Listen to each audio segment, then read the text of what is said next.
Hi everyone, Crista Cowan here with another episode of The Barefoot Genealogist. Today we are talking about the top search tips and tricks for Ancestry. Now I've been doing research for a really long time. I've also been doing searches on Ancestry for a long time. So I just want to make sure that you know all the ins and outs of how to use the search engines on the search engine on Ancestry. Now, we have 16 billion records on our website currently. And all of those records are created in different ways and they have different amounts of information on them.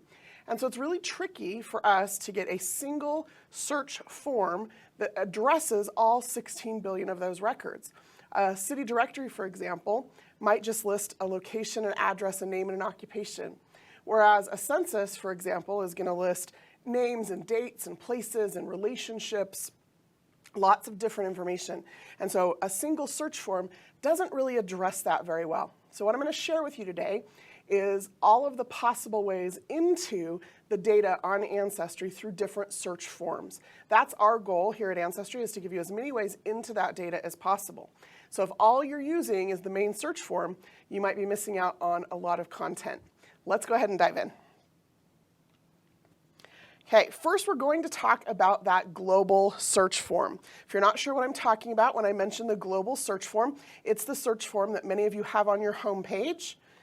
Looks a little bit like this, or if you click that search button, it looks like this. It's that main search form. Okay, you'll notice that we have very limited fields listed here: given name, surname, a place where they lived, and some year ranges that you can put in. You can add additional information to that search form if you want to do a search on a birth or a marriage or a death. You can just click on those and it will add those search fields for you so that you can search on that information. But let me talk just a little bit about the purpose of this particular form. This form was designed just to see what kind of pops to the top of the list based on what you already know about an individual. And if you already have a tree online at Ancestry, or if your tree is in Family Tree Maker, you can populate this global search form by just searching directly from your tree. So for example, if I come in here to my tree and I click on any person in my tree, here's a great-grandfather, I have a search button. I can do that from the pedigree chart, I can do that from his profile page, and you'll notice it just takes all of that information that I know about him and it dumps it into this search form. I can click Edit Search, and that will show me exactly what has been searched on. Now here's the challenge. Let's look at this for just a minute. I've got a given name and a surname for him. I've got a birth date and place, and a marriage date and place, and a death date, and his parents' names and his siblings' names, there were a lot of them, and his spouse's names, there were a couple of those, and all of his children listed, right? It just took everything I knew about this person, and it dumped it into this search form. But here's the challenge, right? The challenge is that there is not a single record that exists that lists all of this information about this particular ancestor of mine. And so Ancestry's search engine has to take each one of those pieces of information and search that singular piece of information and then return results based on all of those individual pieces of information. And so when you view your search results, they probably look a little bit like this. If I make it a little bigger, you can see it there. Basically what we've done is we've said, well, you know what, you just gave us 190 fields of information to search on, and there's no record that contains all 190 of those pieces of information exactly the way you've entered it. So here is a record, for example, that might contain 32 of those fields, and they're all pretty close to what you entered. And here's a record that contains, you know, maybe 28 of those fields that you entered. And here's a record, right? Do you see what's happening? So this is what we call our ranked search. Again, the purpose of it is for you just to see what bubbles to the top of the list. So I can tell you by just glancing at this that these top 3 records are all for him. This 4th record looks like it's probably a photo of his tombstone. There's some additional pictures of him or various croppings of those pictures. A photo of the cemetery where he's buried. And then we start getting into records that probably aren't him or might not be him. And very quickly that happens. Now, I could go through all, thousands of pages of those search results, but that's not what this particular type of search is designed to do. If you think about how you do a search on Google or Yahoo or one of those other search engines, very rarely do you go through all 3,000 pages of search results that they give you. As a matter of fact, if you're anything like me, you rarely go through more than a page or two of those search results. If what you are looking for doesn't show up in the first page or two, then you change your search. You change the way that you're doing the search. Kind of the same concept here, so keep that in mind as you approach this search. The other thing I'm going to encourage you to do that a lot of you might not be aware of is to switch the way you're viewing your search results. So if you look right up here in the top right-hand corner, right now I'm viewing my search results by record. That means it's ranked based on which record has the most match to what I searched. I can change that to category view. And what that does is it takes my search results and it sorts them by category. So census and voter lists, birth, marriage, and death records, military records, etc. And then within each category, it sorts it into specific databases that I might be interested in. And I can click to view all the databases in that particular category. Now, when I do that, I have an additional option to sort my search results by name, which sorts the list alphabetically, or by results count. And that actually takes those databases that have the highest number of matches and puts it at the top of the list. Gives you some options to just different ways to view your search results. So again, if you have a tree online or in Family Tree Maker, you don't have to type anything into that global search box. You can just dump it in directly from your tree. The purpose of the global search form is so that you can just see what comes up in the search results at the top of the list.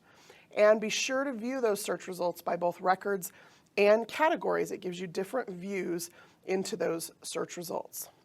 Now, that said, this is not the most effective way to access a specific record if you're looking for something very specific. So let's say, for example, that I'm looking for an immigration record for one of my ancestors.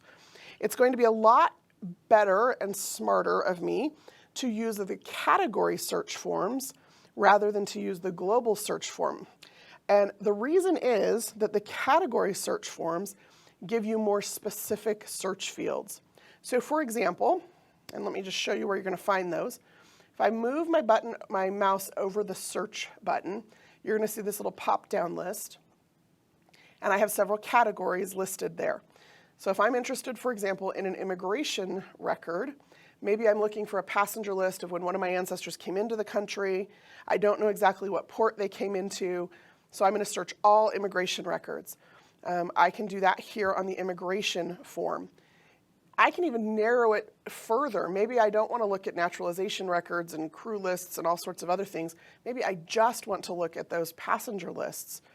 And every time I narrow that filter down a little bit, it gives me a more specific search form. And you'll notice this search form looks different than the global search form. And that's because we know the kind of information that's typically recorded on a passenger list includes information about arrival and departure and origin and destination. It might include information about their race. It might include information about the name of the ship. There's all sorts of things that are specific to passenger lists that aren't going to show up on a census record, for example. So we give you a search form specific to that type of record. The biggest benefit of this is you're going to use it if you don't know exactly what you're looking for or where you're looking for it. So if you want to search all census records or all passenger lists, or if you want to search, all military records in our collection, it's a really easy way to broadly capture a single category based on what you know or don't know about this person. Now let me give you a really big search tip, and this is a tip that I use all the time when I am searching, and that is that it might be beneficial for you to learn about iterative searching. And here's what I mean. The internet has made us into a generation of people who just search. We don't research. We're very big on filling in the blanks in a search box and hitting search and hoping for the best. But researchers know that sometimes we have to do a search a certain way in order to see what comes up so that we understand the records, so that then when we go do another search, we know that we're getting accurate information. And so I'll demonstrate this for you, but basically what an iterative search looks like for me is I start with just a little bit of information, and then I add or subtract information based on the results that I'm getting. So for example, here in this passenger lists database, maybe I am going to see, I want to see everybody with the last name of Cowan who immigrated, and I'm going to mark that exact because I only want to see the spelling of that last name. I want to see everybody named Cowan that shows up in a passenger list. And you'll see here I get 36,000 results, and I can quickly skim through and see, where it looks like they're coming from or going to, okay? And then I can just edit my search, and I can say, well, what I'm really interested in is people coming into the United States. So I only want to see US results in my search. And now I'm down to 17,000, and you'll notice these databases now only contain records for US ports. We've just eliminated all the international results from my search. And maybe what I'm really interested in specifically is Cowan males who were born between 1840 and 1860. And so I'm going to put 1850 as a birth year and mark that plus or minus 10 years. And I'm going to click that search again. And now I'm down to 750 results. Do you kind of see what I'm doing here? This is what we call iterative searching. And it's a way for you to start to understand the records that you're being presented with. It's a way to start to see what information might exist. And it's a really smart thing to do as a researcher because it means you're not going to miss information. So then maybe I've gotten to a point where, well, I think they may have come through Boston. So I'm going to look at the Massachusetts passenger lists. And now I can quickly skim through the information that's been indexed and then iterate on that search again if I need to. One of the things that I want to point out, though, is that you'll notice that several of these records here are only recorded with an initial or with a surname or with a nickname or an abbreviation and then the surname. And so if I had put in the full name, sometimes those nicknames and those abbreviations and those initials get pushed down further in the search results list than full names. And so this is a really quick way to make sure I don't miss anything. Also remember that just because somebody's recorded with an initial doesn't mean that's what shows up on the actual record. Always make sure you go and view the actual record. I've seen a lot of cases where an L looks like an S, or an R looks like a K or an H, and so sometimes that information doesn't get transcribed exactly correctly. And so looking at your search results this way is going to help you catch some of those things you might not have noticed otherwise. So iterative searching is a huge tool for researchers when you want to become familiar with the data, learn how to work it, learn how to get into it, and get exactly what you want out of it. Next, let's talk about database searching. So we've talked about the global search, we've talked about the category search, and you've noticed, hopefully, that Ancestry has these different search forms for every one of these categories. Well, Ancestry also has 32,000 different databases. As a matter of fact, as of today, the number is 32,695. And that's all 16 billion records are in those. Ancestry is adding an average of 1 to 2 million new records every single day. And that's a lot of data. That's a lot of information for you to go through to try to pluck out those individual things that pertain to one of your ancestors. So the card catalog is actually my favorite resource on our entire website. It is probably the single thing that I use more than anything else, and it's for a couple of reasons.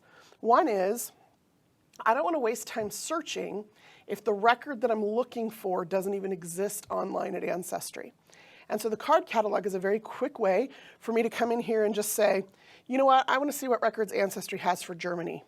Well, they have 195 databases that contain records from Germany, and maybe I'm specifically interested in birth records out of Germany, and so I can use the little filters here and jump down to that, and then I can see that Ancestry does have a database that has German births that are for the right time period. I'm going to read that database description, make sure I understand where those records came from, see if there's more information about it, and then I'm going to search that particular database. So that's one way I use the card catalog. Another reason the card catalog is so important is because sometimes I just want to search a specific database.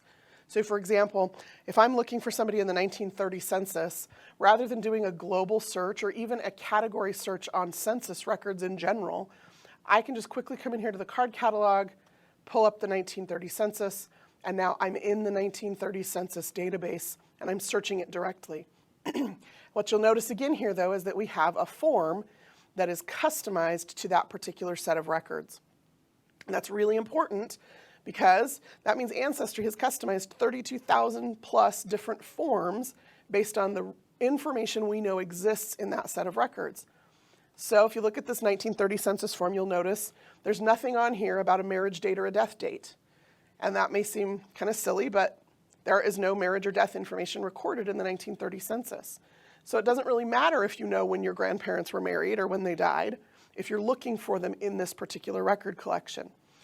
So we give you the information we know is included on that record, and we allow you to search it. Now I'm going to tell you a little secret about me and the way that I search. There is one field on Ancestry that I use more than any other in any search form, and that is the lived-in field. Excuse me. I use it even more than the name fields. Names, more than any other single piece of information on a record, are more likely to be wrong, to be misspelled, to be miswritten, to be mistranscribed. And so if all I'm ever doing is searching by a name, it's very likely that I might miss some information about my ancestors. However, if I happen to know that they only ever lived in one particular place, I can do lived-in searches by that location and sometimes get really specific results. So for example, in the 1930 census, only 15,000 people lived in that particular county. And then you'll notice I can start in on that iterative searching again, where I know that this person was born in a specific set of years, and so I can check that set of birth years. Or maybe I know that I'm looking specifically for a male, and I can add that in there. And maybe I know that this male was actually born in Tennessee, and so I can add that in there and click search.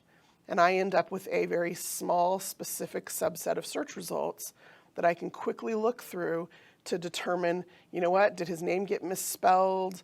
Was I not spelling it correctly? Was he only going by initials? Was he going by his middle name because he's from the South and they all seem to do that? Okay, so sometimes searching without a name is going to yield you a lot better search results than searching with a name.